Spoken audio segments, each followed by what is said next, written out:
Waalaikumsalam warahmatullahi wabarakatuh. Waalaikumsalam warahmatullahi wabarakatuh. Waalaikumsalam. Wa yassir li amri wahlul 'uqdatam min lisani yafqahu qawli. Selamat pagi dan salam bahagia. Senang bisa berjumpa lagi dengan Anda semua. Dan sebelum memulai pertemuan hari ini, tadi saya sudah berdoa dan saya persilahkan Anda untuk berdoa menurut agama dan kepercayaannya masing-masing. Berdoa, mulai.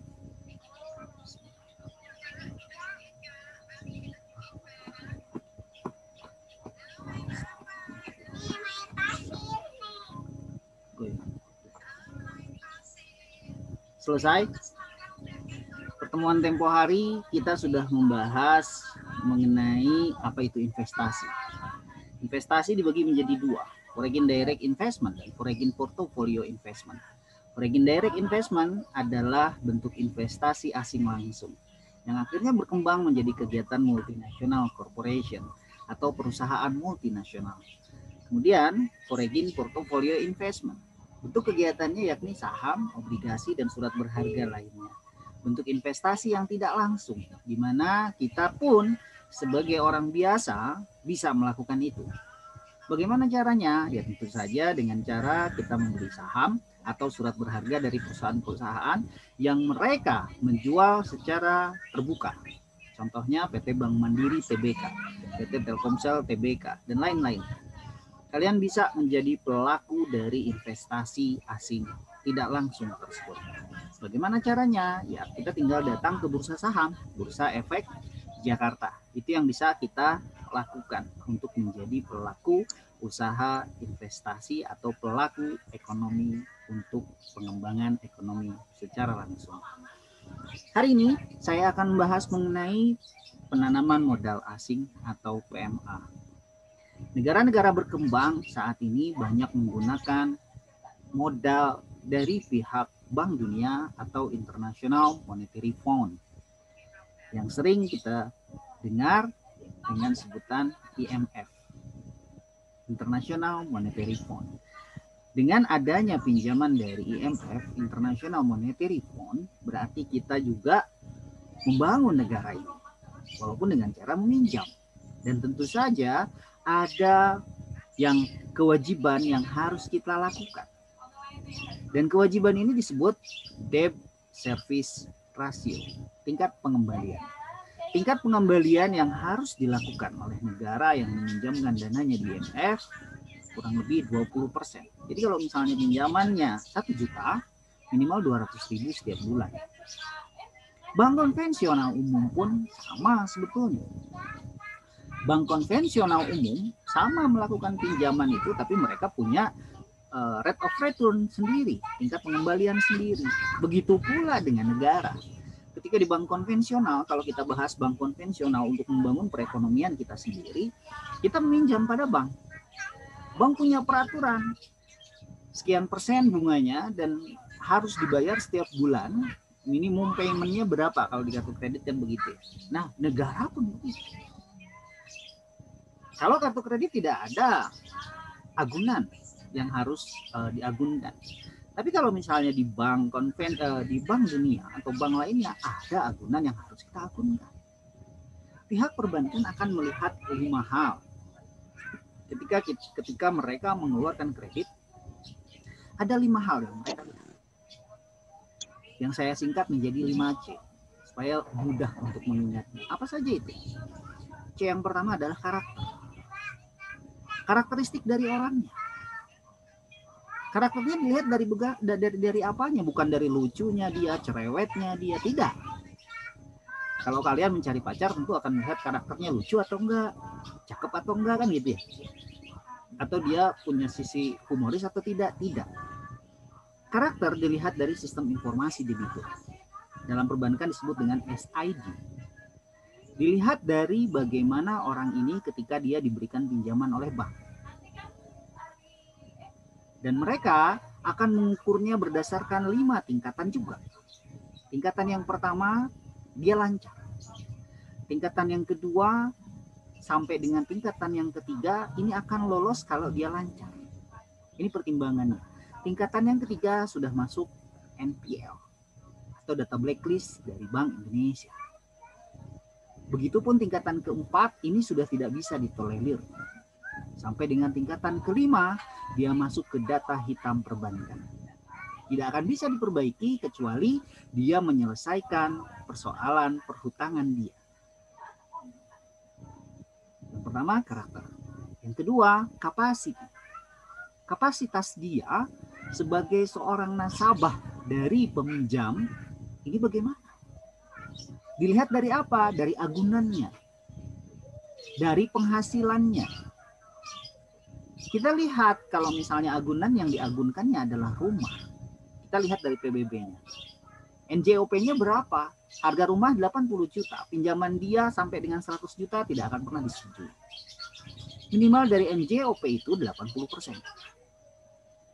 Jadi kalau harga rumahnya di NJOP itu 50 juta, yang bisa disetujui itu cuma 30 juta. Kapasitas dia. Gajinya berapa? Gajinya bisa tidak untuk menutupi pinjaman dia? Karakter, kapasiti, kolateral, agunan tadi. Yang ketiga, condition of economic Indonesia. Kondisi ekonomik Indonesianya bagaimana? Apakah kita sedang masa resesi? Kalau misalnya kita keluarkan banyak uang pada masyarakat, apa yang akan terjadi? Inflasi. Ini pertimbangan. Karena pihak perbankan sendiri tidak mungkin mencetak uang. Peruri tidak mungkin mencetak uang tanpa persetujuan dari presiden. Ya, karakter, capacity, collateral, condition of economic Indonesia. Yang terakhir, kapital. 5. Jadi jangan pernah sekali-kali Anda punya permasalahan dengan pihak perbankan. Pihak perbankan A dengan pihak perbankan B, mereka saling terkait sistemnya mengenai data blacklist ini. Jadi kalau misalnya dia punya data blacklist di bank A, pihak bank B bisa melihat data dia dan akan tidak menyetujui peminjamannya. Karakter, capacity, mission of economic Indonesia, kapital, dan kolateral. Bila kalau betul-betul sama itu juga. Jadi karakternya ini dilihat dari SID. SID ini singkatan dari Sistem Informasi Debitur. Sampai di sini paham ya? Kita beranjak ke materi selanjutnya. Setelah kita mengetahui bahwa pihak perbankan akan mengeluarkan kredit dari 5C ini, begitu pula dengan Bank Dunia. Mereka akan melihat karakteristik dari negaranya. Apakah negara ini memang pantas saya berikan pinjaman atau tidak? Bagaimana kita melihatnya?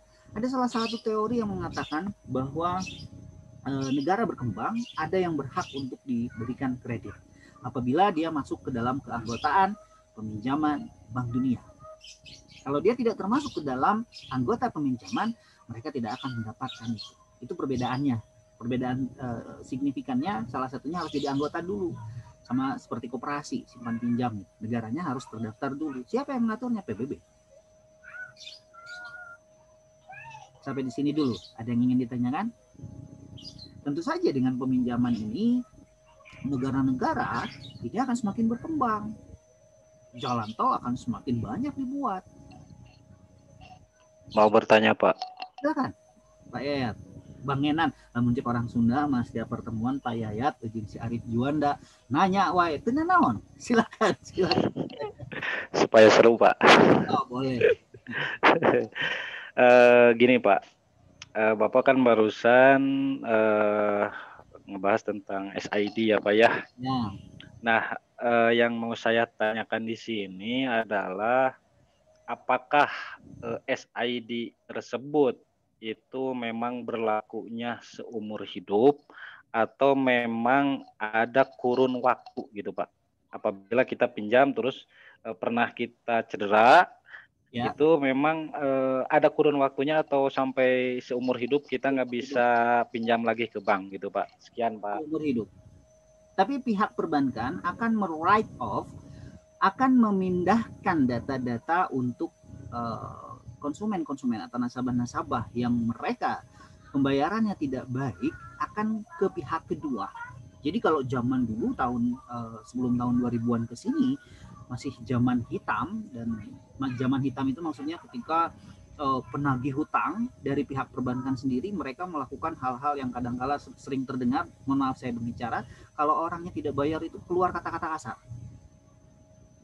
Itu zaman dulu, dan itu akan berlaku seumur hidup, datanya tidak akan pernah hilang kecuali nasabah ini yaitu mereka membayar. Jadi datanya sudah karena pihak yang kedua ini mereka akan mendapatkan penghasilan 10 sampai dengan 20% dari pinjaman yang dibayarkan. Gitu. Jadi akan berlaku seumur hidup. Bahkan kebetulan saya hampir kurang dari 5 tahun sih, 3 tahun saya di perbankan.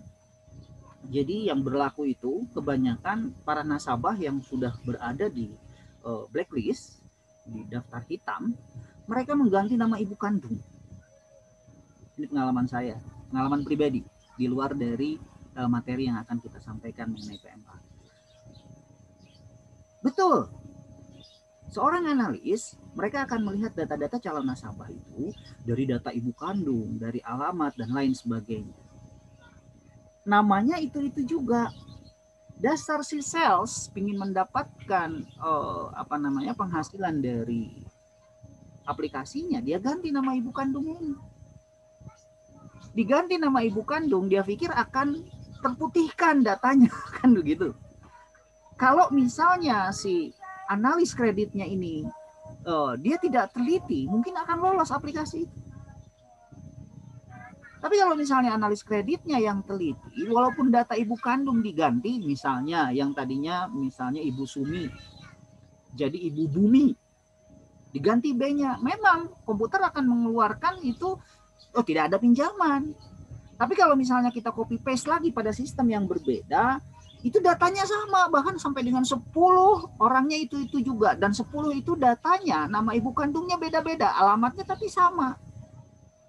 Ini kadang-kala ada yang, dan itu bisa sebetulnya dikasuskan gitu ya. Kalau misalnya kita mau, ya kita panggil si salesnya. Anda bermasalah. Ini maksudnya bagaimana? Orang ini sudah masuk ke data blacklist. Biasanya itu masuknya ke data blacklist. Dan itu sudah pasti tidak akan pernah bisa keluar seumur hidup. Itu pasti seumur hidup, Pak. Bukan di perbankan saja, di Telkomsel pun sama. Ketika orang itu sudah masuk ke data blacklist, mereka tidak akan pernah bisa lolos kecuali diselesaikan ada itikat baik dari nasabahnya. Gitu. Mudah-mudahan puas Pak Yayat dengan jawabannya. Pasti seumur hidup pasti ada. Jadi saran saya ketika punya hutang itu ya selesaikan. Datang ke banknya, punya itikat baik, bayar walaupun hanya sedikit. Nah, dengan begitu itu baru selesai permasalahannya, dan pihak perbankan akan melihat balik lagi ke karakternya. Oh, dia punya itikat baik, dan itu akan keluar lagi kreditnya. Begitu.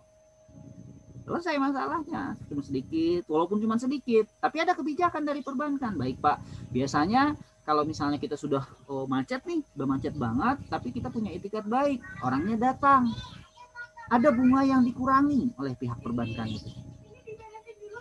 Oke lah, bunga ininya kita kurangin, kita turunin. Nah, segini hasil akhirnya Pak, dicicil lagi saja. Biasanya kebijakannya seperti itu. Tapi beda dengan IMF tadi, dengan pihak perbankan, negara yang sudah tidak bisa membayar, aset negaranya yang diambil.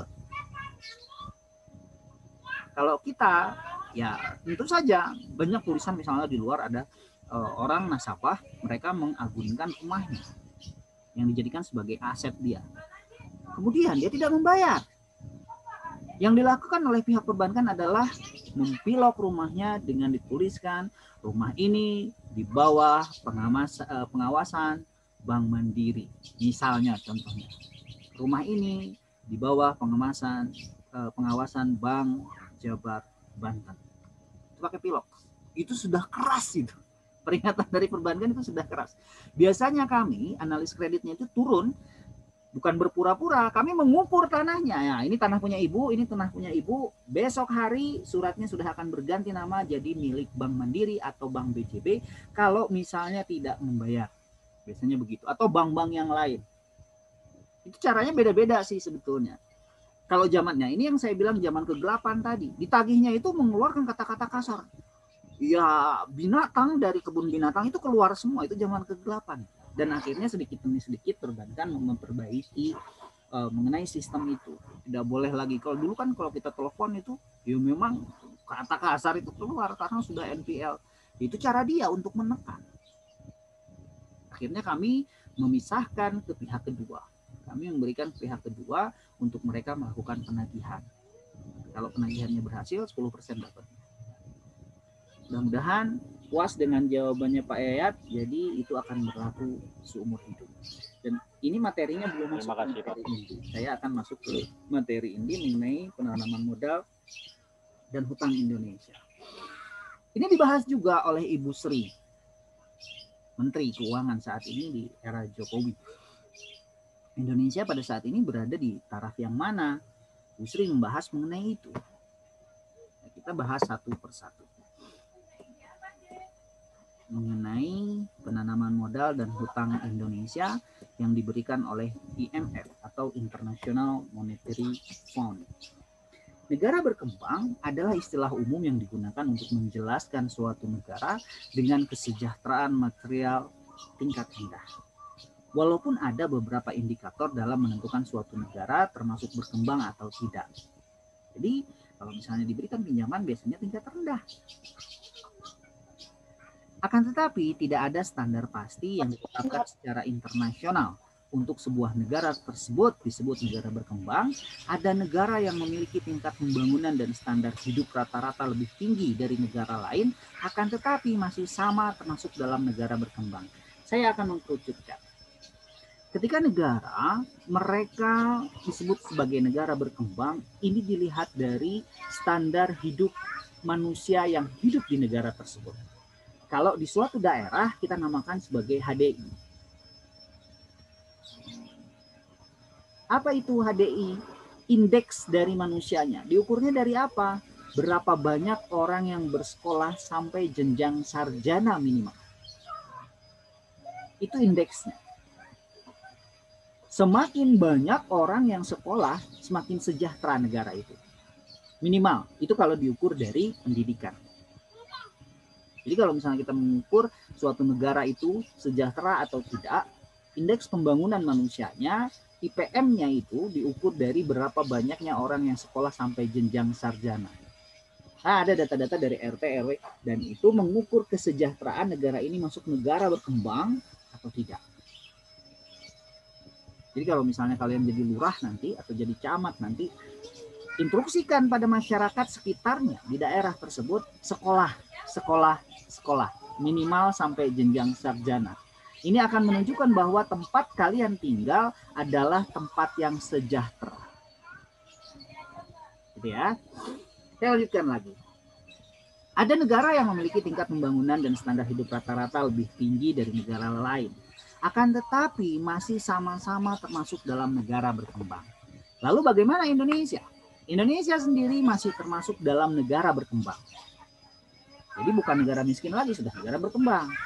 Terutama bila melihat beberapa indikator, seperti dari tingkat kemiskinan Indonesia yang masih tinggi. Menurut Badan Pusat Statistik, angka kemiskinan pada tahun 2019 tercatat sebesar 9,22%, atau setara dengan 24,79 juta orang. Indeks pendidikan tahun 2019 bila dibandingkan dengan negara ASEAN lainnya juga cukup rendah. Indonesia ada di posisi ke-7 di ASEAN dengan skor 0,62. Rendahnya tingkat pendidikan tersebutlah yang mengakibatkan rendahnya daya saing.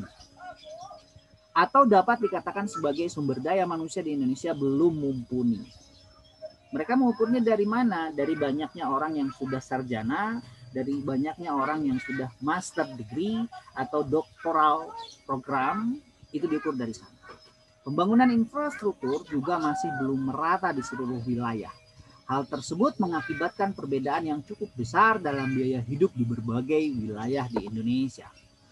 Hal ini membuat alasan pemerintah untuk semakin mempercepat penguatan ekonomi. Ini yang dilakukan oleh pemerintah. Bagaimana pemerintah memperkuat atau memperkokoh ekonominya dan pembangunan nasional untuk mencapai hal tersebut, dilakukanlah salah satunya PMA tadi. Dibutuhkan sebelum masuk ke sana, mereka melakukan pembelanjaan yang besar. Belanja yang besar juga membutuhkan pendapatan yang besar juga. Akan tetapi untuk saat ini sumber pendapatan Indonesia mulai dari perpajakan, bea cukai, PNBP, dan hibah masih belum mampu untuk menutupi semua belanja. Ini yang berada pada posisi pemerintahan kita sekarang, saat ini. Saya ambil dari Dirjen Keuangan. Kemudian, negara perlu dana lain untuk menambah kurangnya dana yang digunakan membiayai belanja tersebut. Salah satu sumber dana alternatif yang digunakan oleh negara berkembang adalah dengan melakukan pinjaman luar negeri. Ini kaitannya, kenapa kita harus minjam? Karena negara kita ini sudah tidak sanggup. Kalau misalnya kita, ya Pak, kan ukurannya adalah minimal orangnya sarjana atau sekolah-sekolahkan saja, itu sudah dilakukan. Kenapa tidak mencetak uang, Pak? Kalau ada pertanyaan itu, inflasi yang terjadi. Nah, kalau kita mencetak uang terus inflasi, nilai mata uang kita akan semakin rendah. Makanya pemerintah tidak melakukan cara itu. Jadi cara yang selanjutnya adalah melakukan pinjaman ke luar negeri.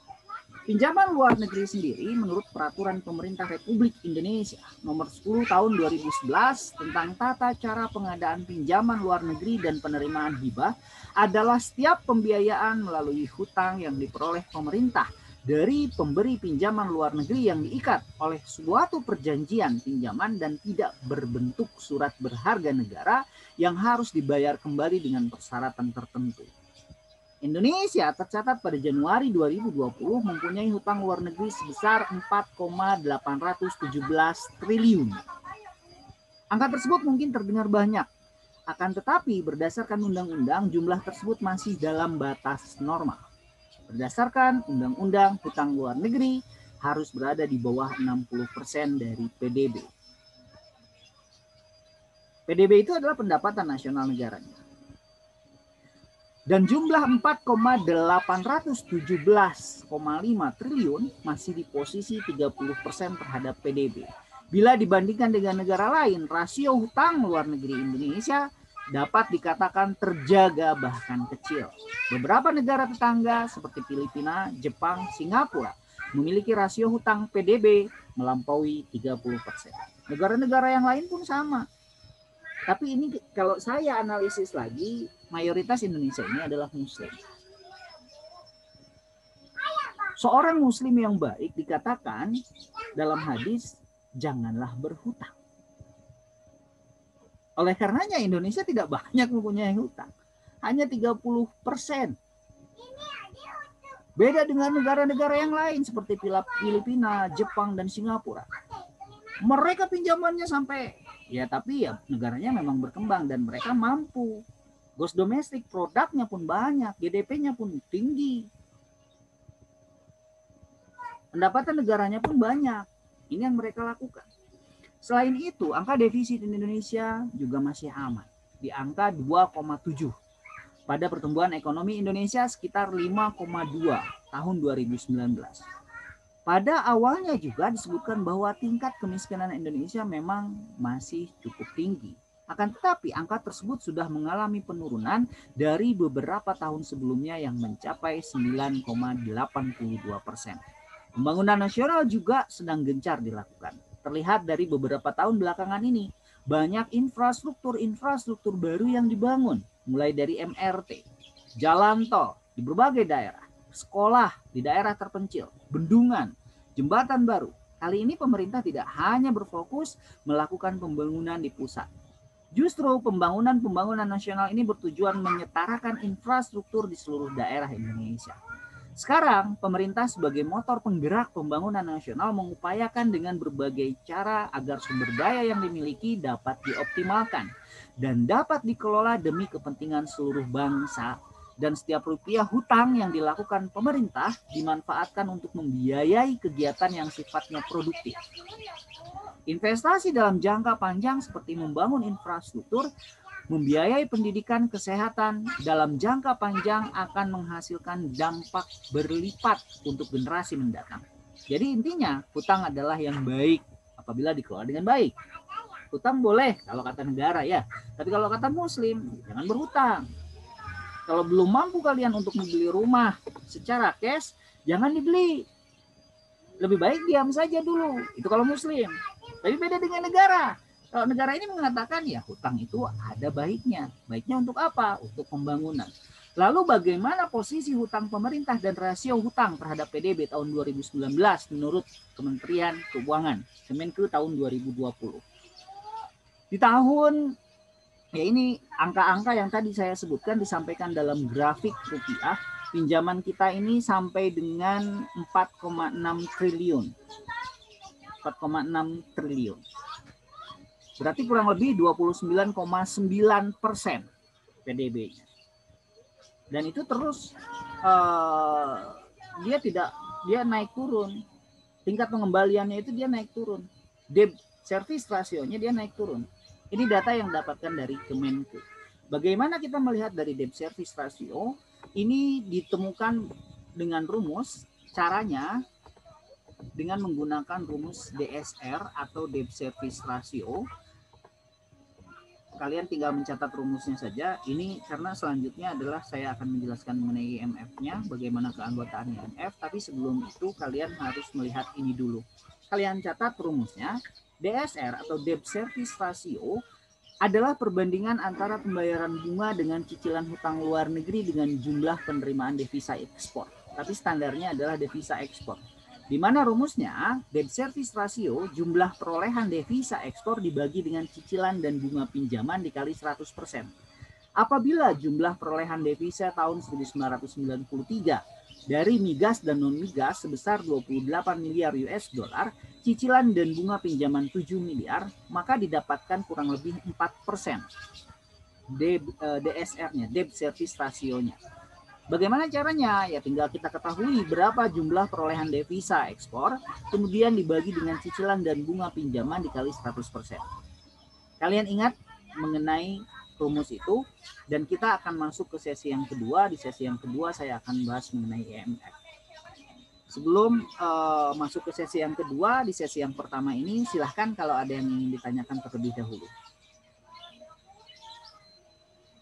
Kalau tidak ada, kita masih tetap di link yang ini dan saya akan masuk ke sesi yang kedua.